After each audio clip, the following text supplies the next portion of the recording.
My name is Charlene Margot, and I'm the co-founder of nonprofit The Parent Venture. We are so delighted to have with us tonight Stacey Wisniewski from Prevention Solutions, Hazelden Betty Ford Foundation. Welcome, Stacey. Thank you so much, Charlene, and thank you everyone who is attending right now. I'm going to pull up my screen. There we go. I didn't realize that there's a Zoom update. I can see little emojis popping up. So thank you, those of you sending emojis. Again, my name is Stacey Wisniewski. I work for Hazelden Betty Ford. I've been working in the field of prevention for about 7 years now. And this is personally one of my favorite things to do is to meet with adults in the community. What I always like to emphasize to you all at the start of these is if you are listening now, or if you're listening to this video later in the video library, you are a protective factor in the life of a young person and possibly even multiple young people. Whether you are a parent, a caregiver, a teacher, or just someone who the kids look up to, like a coach, or you are that house that the kids come to, you might be a protective factor for multiple young people. And a big piece of what I want to talk about tonight is how we can have conversations based on health with young people around the topic, not just of fentanyl, but drug prevention in general. A little bit of what we're going to be talking about tonight up on the screen right now. I'm going to tell you a little bit about my organization very briefly. We're also going to talk about prevention in general and specifically the adult role in prevention. We know that prevention works best when all of us are speaking the same language, not literally, some of us are in Spanish right now, but the language of health. And that's the perspective my organization takes. This is not about someone making good decisions or bad decisions. It's all about what's the healthiest outcome for that individual. And then we'll go into some opioid information, specifically to fentanyl. It has been trending very much in the news lately. And so there's a lot of misinformation out there, a lot of scary news stories. And so I'm going to come back to what is actually relevant to you in your community right now on this topic. Lastly, I really want to focus on how adults, again, can support teens, and not just teens, but preteens. Even when they're very, very young, we can start having conversations about health. As students grow, or as young people grow up, those conversations might shift and change a little bit, but they're all based on health, and you can play that important role in a student's life. My organization has been around for over 40 years at this point. We do travel to many different countries. We hit 71 prior to the pandemic, and all that to say that we have a very global vision of what prevention looks like. Whatever the laws and policies around different types of drugs, whatever the dominant religion, whatever the social norm in any given community, prevention is the same. I'm going to talk about the different levels of prevention and what you can do, especially as an adult. And it's really just important to keep in mind that no matter where in the world we are, kids are the same. We just want them to grow up. We just want them to be healthy. My organization has also done a lot of research as well, where we survey students, we look at current trends in substance use, we look at their attitudes and behaviors, and particularly relevant to the topic of opioid prevention. One interesting piece we found through our survey in the last several years is related to trusted adults and the reduced risk of using opioids in particular.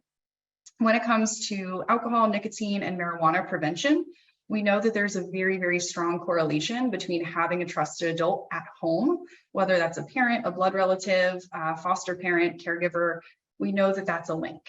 However, we found that there's actually a very strong correlation between opioid prevention and a trusted adult on school campus. That doesn't necessarily mean that it's a teacher or a counselor. It could just be sometimes the janitor. Sometimes some of the schools I'm working with lately have a public resource officer. Having that trusted adult on campus has a direct correlation between reduced risk for opioid use. So again, if you are working in a school community, if you work with young people in any capacity, if you care for young people, you are that trusted adult. When we do look at prevention as a whole, we are again looking at this as a community effort. We need to be speaking the same language of health. We need to have understandings of what these different substances are, how they impact the brain. I also want to say that I have a sidekick tonight, my dog. So if you hear any like growling or grunting in the corner, my apologies. He's also very excited about prevention. And how we see prevention is it's a whole spectrum. So ideally, primary prevention is preventing young people from starting to use substances in the first place. And then we have some individuals who are at a higher risk. I'm going to talk about what some of those risks look like, how we can mitigate some of those risks. And then at the end of the spectrum, we have people who are already in the early stages or late stages of addiction. Prevention also applies to these individuals. And specifically when it comes to fentanyl and opioid use, what prevention looks like is harm reduction. My organization does not primarily work in harm reduction. However, we do recognize its import. I live in the Philadelphia area, and we have been hit particularly hard with the opioid epidemic. I have some of my close friends who are involved or using substances or involved in treating those individuals, and harm reduction is a really important piece here too. When it comes though to prevention as a whole, what we're primarily looking at is three main goals. Number one, identifying and strengthening protective factors. So whether they're trusted adults, whether they are a child's connection to school, feeling loved, feeling supported, those are protections. We also know that there are risk factors, and risk and protection factors can be on the individual level. So someone's family history, it could be at the family level. So drug using behavior in the family, and it can also be at the community level. So that could look like attitudes and beliefs in the community about what substance use looks like or how we feel about substance use. Lastly, we want to look at intervening early as possible on behaviors that lead to disease. We do know, particularly if a young person under the age of 25 is using a substance, that significantly increases their risk of developing the disease of addiction. So the longer we can push back initial use of a substance, if that child ever decides to use, the lower the risk of addiction to any substance. Some other risks that we address with students on a regular basis, and it's also helpful for us, you all too, to know as adults, we know that there is a really strong link between family history of addiction and that individual developing addiction. However, it does not mean that that individual is doomed to become addicted to alcohol and other drugs. What that means is that that knowledge can be turned into a protective factor. I always like to think of this in terms of other types of diseases. So for example, skin cancer is a disease that runs very, very strongly in my family personally. What that means is that I'm a significantly higher risk for developing that disease. That knowledge, however, allows me to make different health-based choices, going to the doctor for regular screenings, wearing sunscreen every day. I'm the person who I go somewhere sunny, like you're gonna catch me putting on sunscreen. The same is true for a family history of addiction. When I meet with students in the classroom, I've actually been hearing more and more over the last couple of years, more students who are willing to say, I have addiction in my family, and that's a decision I don't want to make. And so if you have this disease running in your family, it's really critical to have this conversation. I have a very good friend of mine who is in recovery from addiction. I'm also in recovery myself. And she has now a 20-year-old daughter who is in college. And she has been explaining to her daughter for years, probably since she was about 10 or so, that there's a family history. I really don't want you using these substances, and here's why, here's the science behind it, and has really balanced conversations with their child. So that now, as a 20-year-old in college, that child doesn't drink because she's fully aware of what those risks are. Secondly, another big risk factor we know of is age of first use, meaning the age someone first is when they start using alcohol, nicotine, marijuana, or any other drug. Very rarely is something like fentanyl or heroin or any other type of opioid the first drug that a person is going to be using. Yes, there can be prescriptions. However, if someone is taking it purely for recreational purposes, it tends to be those substances more commonly seen as lower risk. I live in the United States right now, and in the United States, we see alcohol as very much a part of the culture, where we see adults getting together for New Year's Eve. We see them getting together for weddings, for gatherings, and alcohol tends to be present. So teens have a lower risk associated with that drug, and a lower risk association means a higher likelihood that they will engage in use of that substance. What is really critical for young people to know, and what you can start talking about young people with, is how differently their brain reacts to these substances. The teenage brain does not handle alcohol, nicotine, or other drugs in the same way that the adult brain does. And that is for an evolutionary purpose. On the next slide, I'll go a little bit more detail into that. But where this comes from is primarily they are essentially, and I joke with students about this all the time, but they're really having more fun than we are. They have higher levels of dopamine, the pleasure chemical, in their brain. Meaning, when they take a drug that triggers the release of that chemical dopamine, alcohol, nicotine, marijuana, opioids, they are essentially getting a higher high from that drug than we are as adults. And that can lead to more intense cravings for that substance. Their brain right now is prioritizing whatever makes them feel good.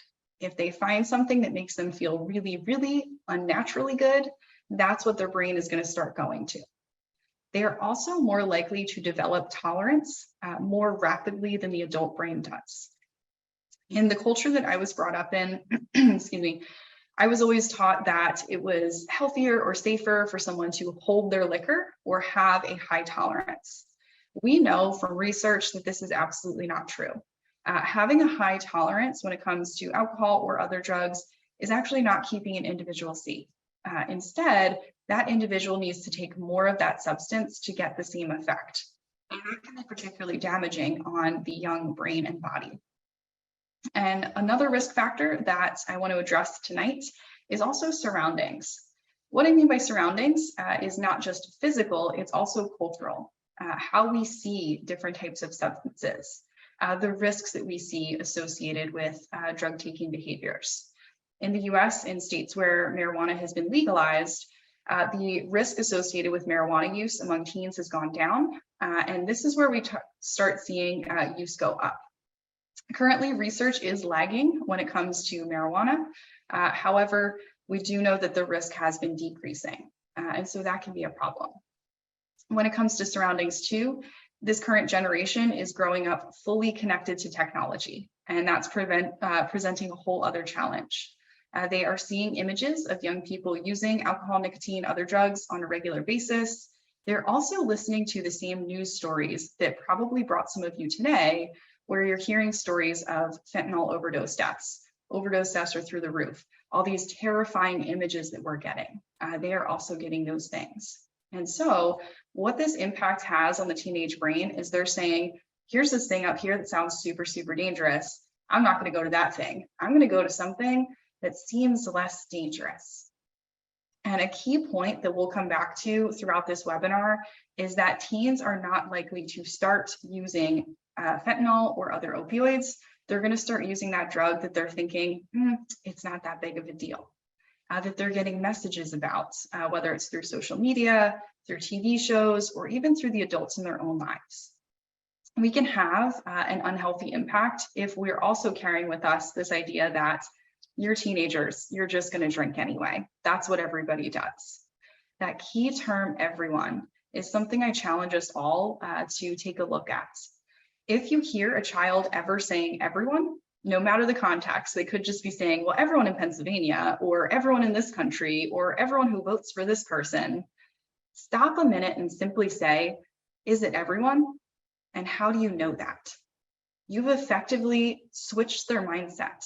And this is a strong protective factor related to the social norms approach, which is a proven prevention strategy, which I'll get into in a few slides.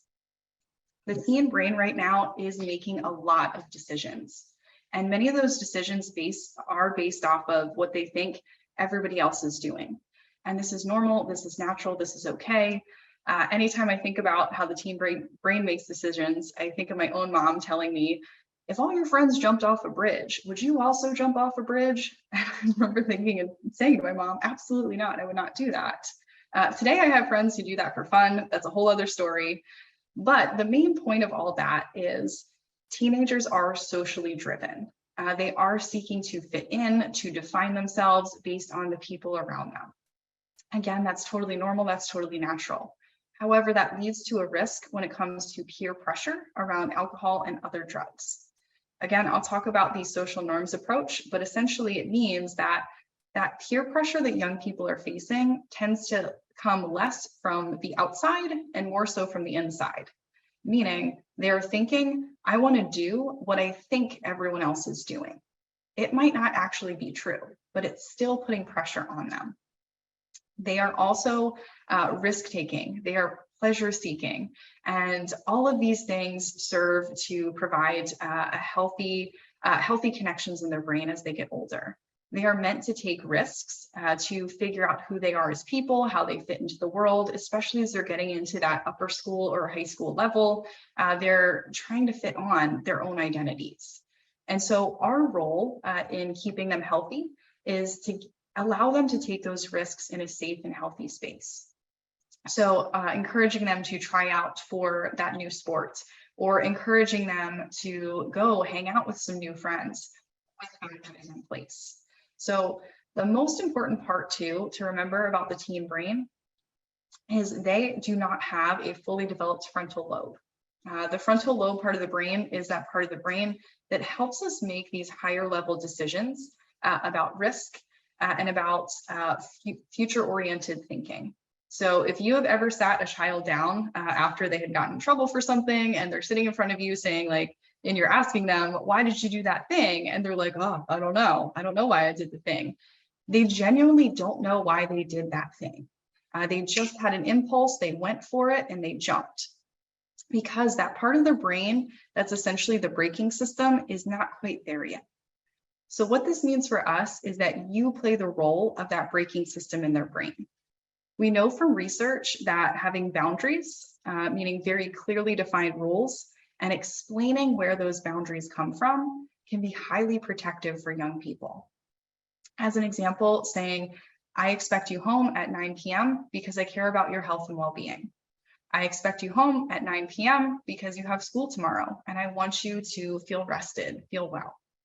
That is adding that braking system to their brain, and that's going to provide a protection to them.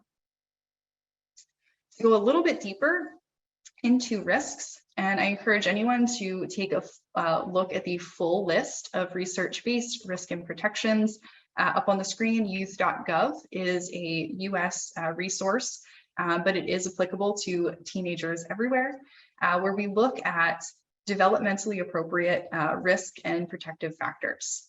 Some of the family risk factors that we've identified through years and years of research is permissive parenting, meaning, yes, you can drink at my house, I'll just take your car keys and just keep you safe. What that's sending is an unhealthy message to a young person. Again, the teenage brain does not handle alcohol and other drugs in the same way that the adult brain does.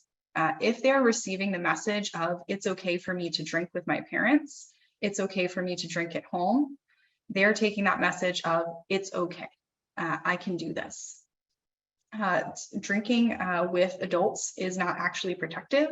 We do look at comparative research between the United States and countries where the drinking age is under 21. We don't have data for every single country, but to focus primarily on European countries, most European countries that we have data on where the drinking age is lower tend to have higher rates of teen binge drinking behaviors than the United States. This is not to say that the United States is doing everything perfectly in the field of prevention and substance misuse with teens. Absolutely not. We have a very long way to go. However, we do know that putting a law in place to prevent initial use of a substance is protective. We did just see this happen through the pandemic. There was a lot going on, so some of you may have missed it. The age of purchase to purchase nicotine products went from 18 to 21 as a direct response to the increase in vaping in prior years. Other risks also up on the screen, lack of parental supervision or favorable attitude toward alcohol and other drugs. All of the things up here are things that you can play a role in taking that risk. If you're sitting here identifying like, oh, maybe that is something I do, or maybe that is something I do have power to change or power over, I really encourage you to think about what will work in your family structure and your family situation. Another piece I very much want to go over is the social norms approach to prevention. This is a research-based strategy that has functioned for many, many years. It is a primary focus of my organization and many other prevention organizations around the world. So the social norms approach is, as I said before, young people and even us as adults, we are social creatures. We seek to fit in, we seek to belong, and that's totally normal, totally natural, totally healthy. However, we often have an exaggerated idea of the unhealthy behaviors of our peers. I see this very much so when I'm watching the news myself, because I work with young people. When I see news stories about fentanyl overdose deaths, fentanyl possibly found in Halloween candy, all of these like stories bombarding me, I am naturally really upset, really like, oh my gosh, what's happening with the kids? I hyper fixate on that and I make that danger bigger. The kids are doing this too.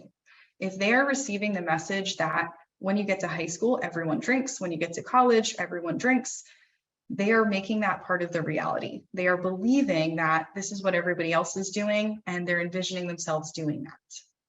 So the social norms approach is this idea that we want to have everyone come to a healthier understanding, a more balanced understanding of what the actual social norms are in a community.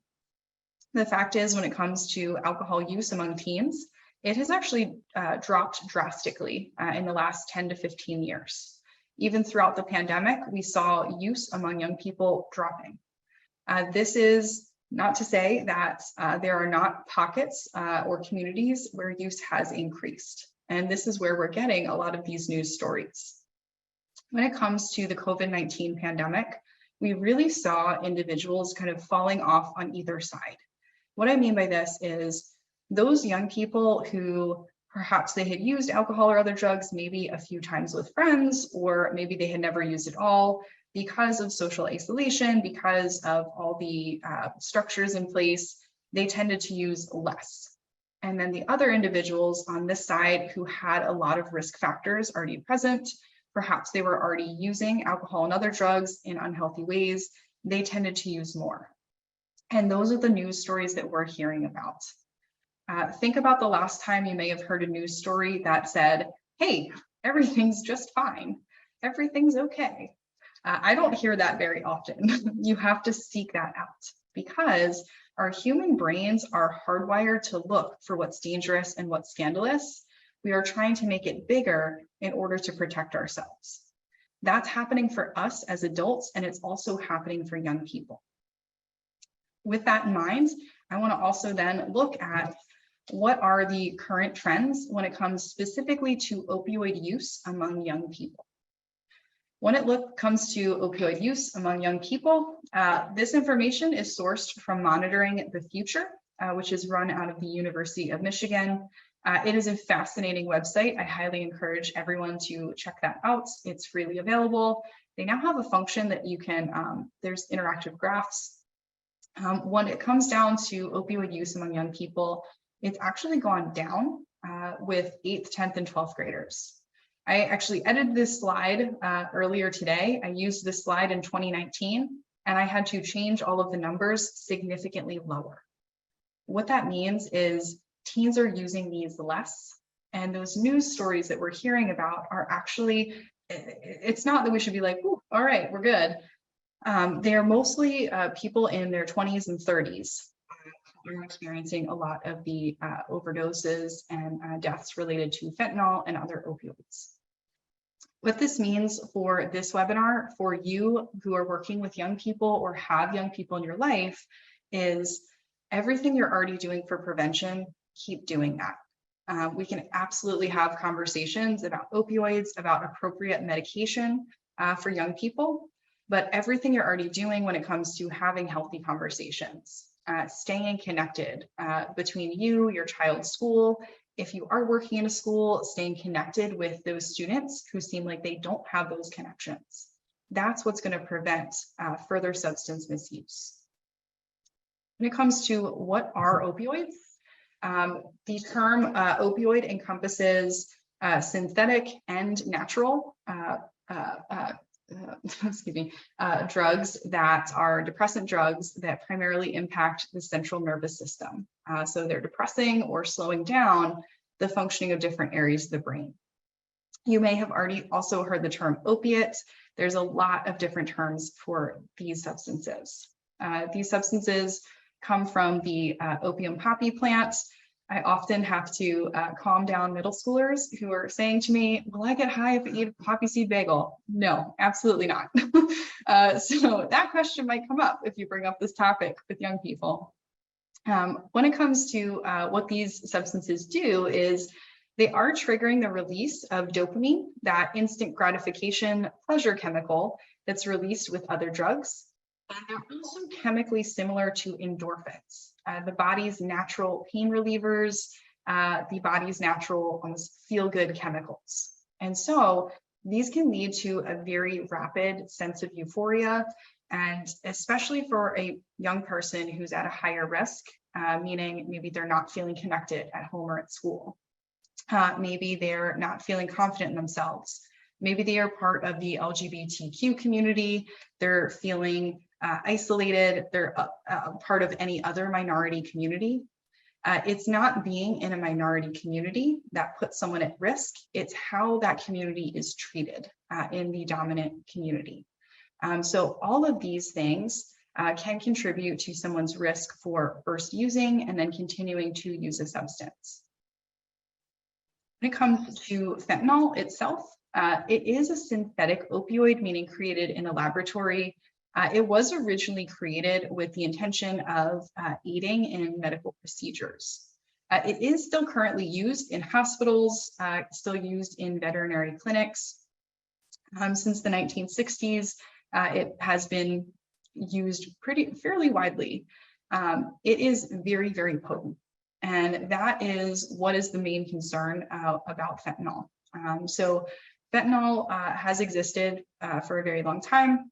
However, in recent years, we've seen an increase in fentanyl creeping into other opioid supplies and other types of drugs, including ecstasy, marijuana, cocaine, and right now what's trending is methamphetamine. So the increased potency means it's a very, very high reward to the brain. Instead of feeling the high that an opioid user might feel from any other opioid, they're getting a higher high. They're seeking out that. Some of you may have also seen news stories about these small amounts of fentanyl that can lead to lethal doses, and this is also true. For many of these fentanyl overdose deaths, a lot of them are related to individuals who are already using opioids or other substances in an addictive, very unhealthy way. This is primarily not being used by high school or middle school students. When we are hearing these news stories, why we are hearing so much about this is that there has been a rapid increase in overdose death. And overdose from opioids does not necessarily immediately mean that it's going to be fatal. However, an opioid overdose does impact the heart and particularly breathing. And that is the big concern here. How essentially they function is for each neurotransmitter, the opioid is essentially kind of covering over that neurotransmitter, or not neurotransmitter, excuse me, is essentially taking over that part of the brain. And we have developed technology in the form of Narcan or naloxone that kind of knocks the opioid off of that receptor, thus relieving the brain, allowing that person to breathe, to survive. With fentanyl, it is complicating this harm reduction strategy because we are finding that some individuals who are experiencing overdoses on fentanyl may require multiple doses of Narcan or naloxone, two names for the same thing. And it's also causing significant damage to their brain and to their body. Currently, 80% of overdose deaths are from opioids. And again, the big fear is that these drugs are being laced or including fentanyl.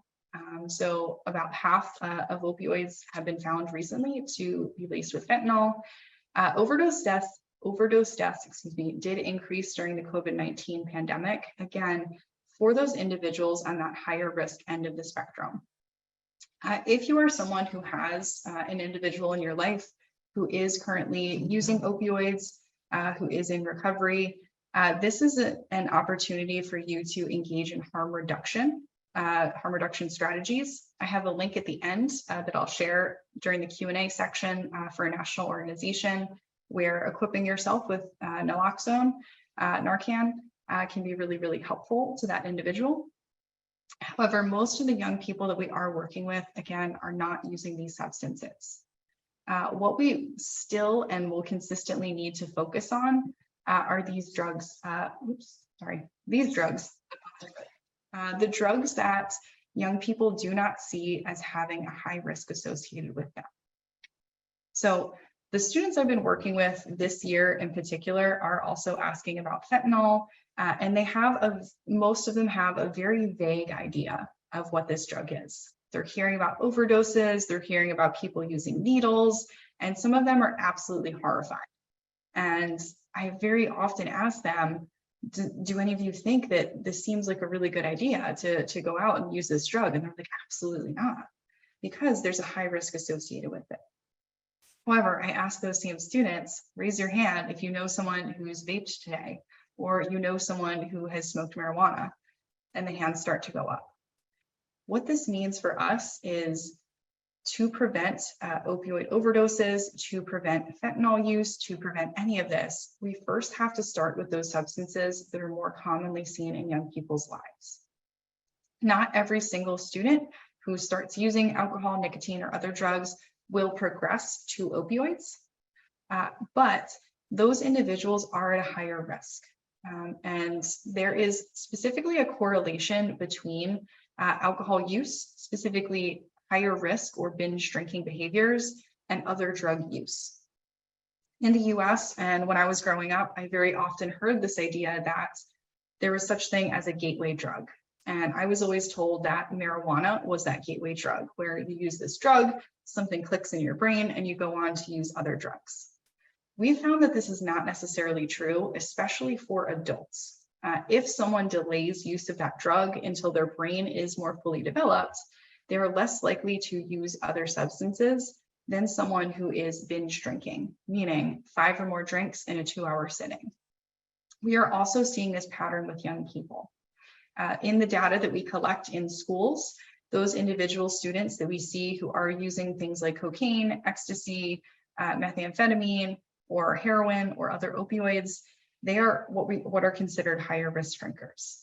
And so our prevention efforts need to still be rooted in preventing initial use of alcohol, nicotine, and other drugs. Other risks that are helpful to mention at this point too are the risks between mental health and substance misuse. There's a very strong correlation between marijuana and nicotine use in particular and teenage depression. There is, again, a correlation, not necessarily a causation. What this means for prevention efforts is if you have a young person in your life who may be struggling with their mental health, which we're also hearing these news stories too. It has been a very difficult time for some students, especially as they start transitioning back into school. Some of them missed out on some developmental milestones. What we can do is help address those root problems before substance use takes place. Other things we can do is continuing a conversation. If you are in this webinar right now, if you're listening to the recording, this is almost like a freebie when it comes to a conversation with a young person in your life. What I mean by this is you can go to the dinner table or whatever time zone you're in, go to the young person in your home, in your community and say, hey, I listened to this person talking about these facts. Did you know I learned this? What do you know about that topic? The drug talk doesn't have to be an hour-long conversation every single time where you as the adult feel like you need to have every single answer, every single response correct. Instead, what we want to encourage is regular health-based conversations. Rather than just saying, how was school? How was your day? And getting the traditional like, ugh, it was fine, or like, ugh, bad, I don't know. Instead, just asking, how are you feeling today? There are a lot of resources online too. I follow someone specifically on Instagram who is called the Evolved Teacher, and she very often has a lot of really helpful conversation starters for teens. One of my favorite is, if you were the adult in this situation, what would you do? Or if you were the adult, what rules would you have in place? It's putting us on an even plane and opening that conversational space up for young people. If we start these conversations young in a non-judgmental way, what I mean by that is, if you hear a young person saying, I heard that marijuana cures cancer, instead of saying like, absolutely not, no, that's totally wrong. Instead saying, tell me more about that. Where did you hear that from? And letting them figure that out, stimulating that critical thinking, you're gonna build trust as that young person gets older. They don't want to come and have you lecture them. Instead, they want to share thoughts with you. You can also use other opportunities for health-based conversations. If you are watching a football game and you see a beer commercial, that's the time to pause and say, interesting. How are they trying to sell that product? Tell me more about that. If you're watching a TV show together and you're seeing characters using alcohol or other drugs, just pausing it and saying, what do you think about that? Not turning it in again into a lecture, but instead, what do you think about that? If you're hearing the news stories about fentanyl, sharing with your child or other young people in your life, this is really scary to me. I'm not really sure what to do, but I just want to let you know that that adult vulnerability can be really, really powerful. You can also too model healthy, appropriate behaviors. What I mean by this is not that you have to be completely abstinent to be a healthy adult in the life of a teen. Instead, consider those situations in which you are using substances, and if your child is seeing you engage in social activities and having fun without substances as well. So if a child is only ever seeing the adults in their life gathering together with other friends while drinking or using other substances, that's sending an unconscious message that this is what we do. What you can do also is say, hey, I'm going to hang out with my friend today. We're going to go to the movies. We're going to go shopping. We're going to go to a yoga class. Would you like to come with us? That can set that precedent of this is also what adults do for health, and break down that false normative belief that young people have that to be an adult, you have to use substances.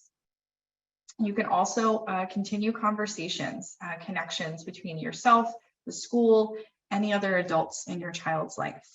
And maintain too connections between yourself and your child's friends' parents. When kids are young, we are very often calling each other saying, hey, just so you know, my child doesn't eat grapes, my child doesn't like this food, or they go to bed at 7 p.m. and that's that. And we tend to back off doing that as they get older. When they get older, we have to still remember that we are still that braking system in their brain. They do still need to have those regulations in place. And often I've heard from students that they feel comfortable when they can say to their friends, my mom's expecting me home at 9 p.m. Using you essentially as an excuse also provides them a sense of relief. Sometimes it's less easy to just say no, and it's helpful to have that excuse in mind. Up on the screen is also some family protective factors related to what I was just saying. In the interest of time, I'm going to go through a little more quickly. But what's really important here is those clear expectations. The teen brain does not do well with gray area. You sending a child out of your house saying, be good, don't do anything I wouldn't do. I don't know what that means as a teenager. We need to be very clear. If you've ever heard from your child or someone in your life saying like, oh, you say this all the time, that's fantastic. They know exactly what your values and your expectations are. And when it comes to having these conversations, again, talking to teens in a non-judgmental manner is really helpful. I have heard from parents and other adults as well that it's also really helpful to tell a young person the reason behind those expectations. Just like my friend that I shared at the beginning, who has shared with her child, I'm in recovery, your father's in recovery. We don't want you drinking because we don't want this risk factor to impact your life. That was a very clear expectation for that individual. And she's able to make that healthy choice today to not use alcohol because she's aware of the risk. There's no judgment in there. There's no, I need you to be good. I don't want you to be bad. It's more so just, I care about your health. And just a helpful format for what this can look like is something in Hazelden Betty Ford. We use this when we're working with some families, called the craft communication style model. Feel free to take a picture. I think it's always very helpful. As an adult, I've also found this helpful to just be very clear in stating points. So if you're struggling to find those words to state your expectations, consider starting off by being very positive. I really want to trust you. I think you're fantastic. I love you so much. Can we have an honest conversation? I've also heard that food is a really good incentive for starting these conversations. Saying, I'm going to cook your favorite dinner tonight. Is that okay? We can watch the new Hocus Pocus 2 movie together and it'll be fantastic. So incentivizing them to have that space with you, have that conversation. And being very clear. Instead of telling them a long drawn out story, just saying, I expect you to make healthy choices and here's why. Being specific and also offering an understanding statement.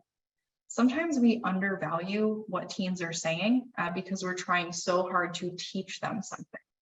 Instead, can we practice active listening with them? And if they have made a mistake, if they have made an unhealthy choice, listening to their reasonings and saying, I hear you, I want to validate that experience. Let's come to a solution together. You can also too take some responsibility. And what I mean by this is not, oh, I'm a terrible parent, but instead saying, you know, maybe I didn't speak about this before and I apologize. This has been a hard conversation for me to have. I'm really scared. And sometimes when I'm really scared, I don't function in the healthiest ways. So can we please have a conversation where we both feel safe and comfortable? And offering them help. I've heard stories literally from around the world about having a kind of an out plan in place with young people. And what I mean by this is starting at a very young age, having either a secret emoji or a statement of, hey mom, did you feed the dog? That if your child texts you that or calls you and says, hey, did you remember to feed the dog? That's a secret signal to you of, hey, I really need to get out of this situation. You can introduce this when they're very young to help them deal with any uncomfortable social situations.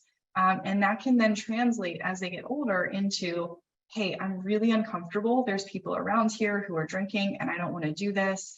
And so it's giving them that excuse and that way out. And it's further strengthening your role as a trusted adult. I want to end by adding some of these resources at the end. I just want to draw everyone's attention. The fourth one down, National Harm Reduction Coalition.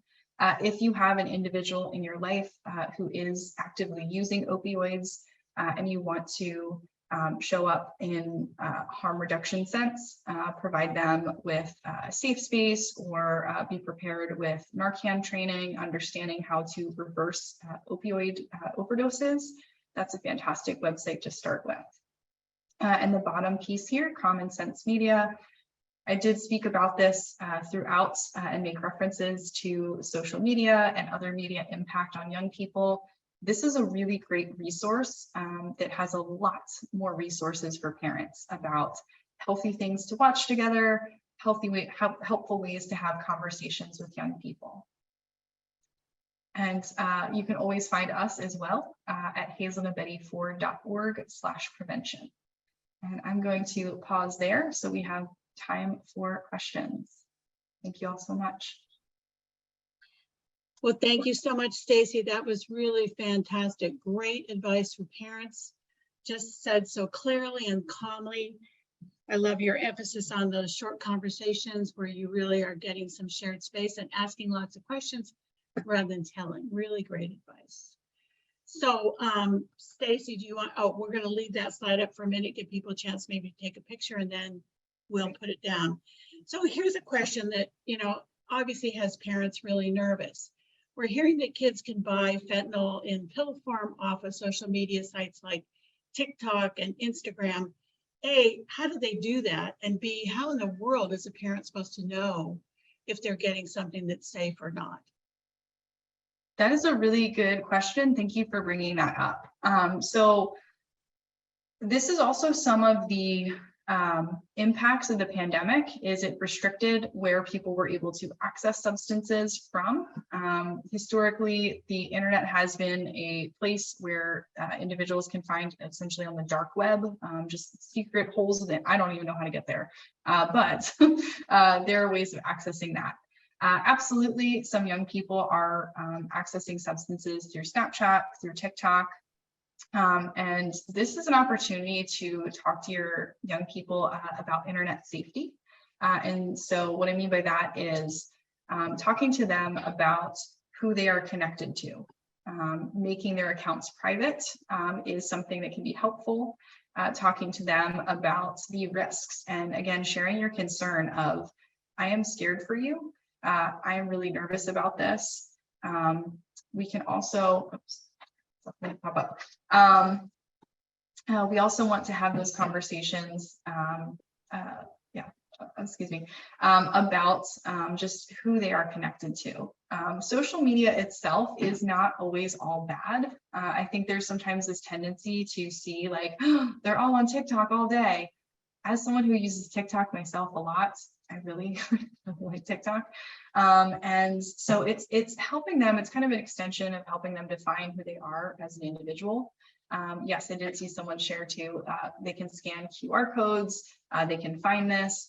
This information is not necessarily, or these sources are not necessarily reliable. And so that's something that can be brought up in this conversation too.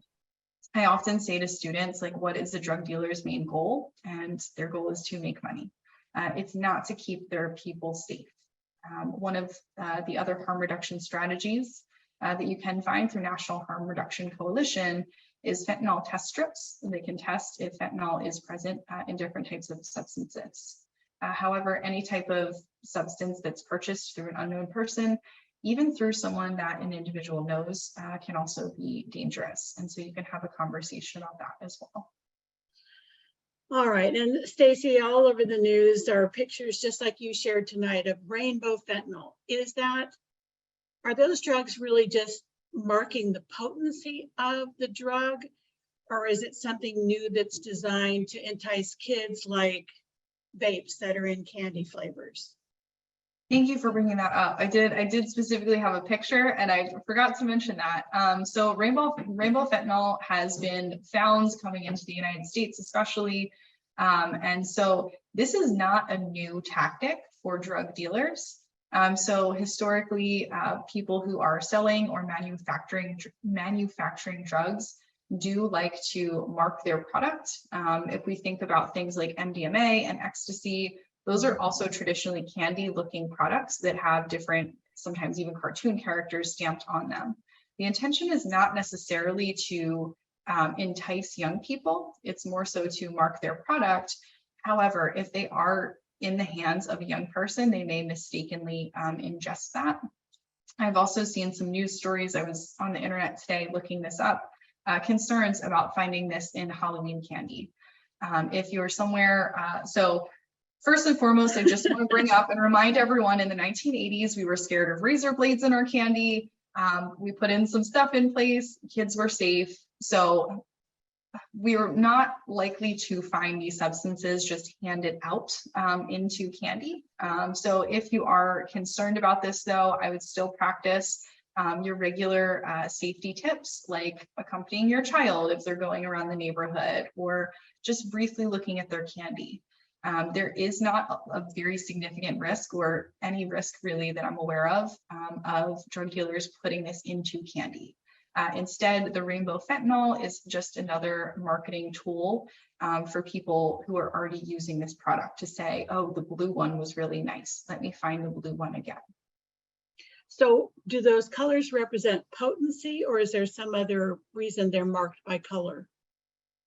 I actually am not sure. So I need to look a little more into that actually. So I do know that part of the marketing in the past when it's come to other types of substances is just to indicate like it came from this dealer or it came from that dealer. It could be related to potency, but when it comes to fentanyl, the potency itself is part of the problem because it is so potent. And for those individuals who are very much in the grips of addiction, I've heard stories of people hearing about people overdosed on this type of substance and then wanting to go and get that type of substance because what that means is it's very potent. Right. But to answer your question directly, I'm actually not sure of that answer. Okay, well, that would be something good. We will look into that, parents, and get back to you. So some more great questions. Stacey, here's a parent who asks, how do you talk to teens and adults about what to do when someone's having an altered mental state and you don't know what they took? Like, how would you counsel teens about how to keep their friends safe? I know this worries parents. It worries kids if they're in a party situation and somebody takes something, they don't know what it is. What should they do? The biggest thing that a young person can do is recognize that this is an opportunity to get an adult. What I often hear from teenagers and when I work with especially high school students is they want to take ownership of that, like take care of their friends, save their friend's life and not tell a parent. Yeah, that's a situation, if you don't know what's going on, you need to get an adult involved. And so that's the very clear message that we need to send, that you need to get an adult, you need to contact emergency services. How I've heard parents have this conversation before is saying, look, my expectation is you do not use alcohol or other drugs. However, if you are in a situation with someone who is in serious medical trouble, please call me right away. We'll have a conversation tomorrow, but I won't ask you about it tonight. And so giving them that very clear, you need to call me so we can get someone help. Would you have a teenager, for example, call 911 for a kid who's having trouble? Absolutely, yes. Very often, especially when I'm talking about alcohol with teens, they have a lot of interesting ideas about give them bread, give them coffee, whatever it is. And I have to consistently tell them you have no idea what's going on in that person's body. And in many states in the US, there are Good Samaritan laws, which is really just the individual who calls for help is not going to get into trouble. Whether or not the Good Samaritan law exists in your state, that person needs help. And how I phrase that with students is, would you rather get your friend in trouble or have your friend suffer grievous injury? And so really trying to weigh that. So this is an opportunity to have a conversation before anything like that even happens. That makes sense, Stacey. We heard about situations where kids have died in alcohol poisoning in a hazing incident, whereas if somebody had called 911 hours earlier, they might have made it. Absolutely. Okay, so let's see. Question, is benzos associated with opioids? And if so, is anxiety also a high risk? So benzodiazepines are a different type of depressant that can be used for anxiety treatment. They also have a potential for addiction. When it comes to anxiety itself, that can put an individual at a higher risk for addiction, not because they have anxiety, but if they don't have the coping skills and access to resources to treat that anxiety in a healthy, appropriate way. I often get a very similar question related to ADD and ADHD, other mental health concerns. Any mental health concern does put someone in that higher risk category. However, that risk can be addressed by adding more protections into that young person's life. So getting them appropriate treatment, whether that's therapy, whether that's appropriate medication. If you have a young person who is taking medication for anxiety, ADHD, any other mental health concern, having a very serious conversation with your child's doctor and hopefully a team is really helpful. Thank you for that. We did have exactly a question about that. the correlation between ADHD meds and higher risk for overdose or addiction. So thank you for that. Stacey, based on everything that we have heard tonight, do you think that parents and schools should have Narcan in their medicine cabinets? If it's not, I used to say this years ago when we had Dee Dee Burwell, who wrote a book called Saving Jake. Her son in our Bay Area here became a heroin addict. Luckily, he's living a very healthy, positive life right now. But she says yes to that question. How do you feel about that? I would absolutely also say yes. Just like we have fire extinguishers, we have a medical emergency kits in a school. This is also just preventing another medical emergency from happening. Okay, that makes sense. Well, Stacey, you've given us so much wonderful information. One of the questions the parents is asking is, could we do a presentation like this for the kids? And yes, we will follow up on that, because Prevention Solutions, educating youth is one of your really core missions, isn't it? Yeah, absolutely. That's why I'm on TikTok so much. We have to relate to the kids somehow. Okay. So Stacey, any last words that you would like to leave us with tonight? We're so grateful for all the information that you provided us. Yeah, just thank you again so much for being here. Thank you all for your questions. And thank you for what you're already doing for the young people in your life. Again, you just being here, you are a protective factor. Thank you. Absolutely. And as I would say when we were in the theater together, is just as Stacey said, go home, or you're in your home, ask your kids a question. I heard this nice young lady tonight and she said, what do you think about that? So again, take care, everybody. Do have those conversations with your kids. Thank you so much for joining us tonight. And a very big thank you to you, Stacey, for this wonderful presentation. Good night, everybody. Take care. See you soon.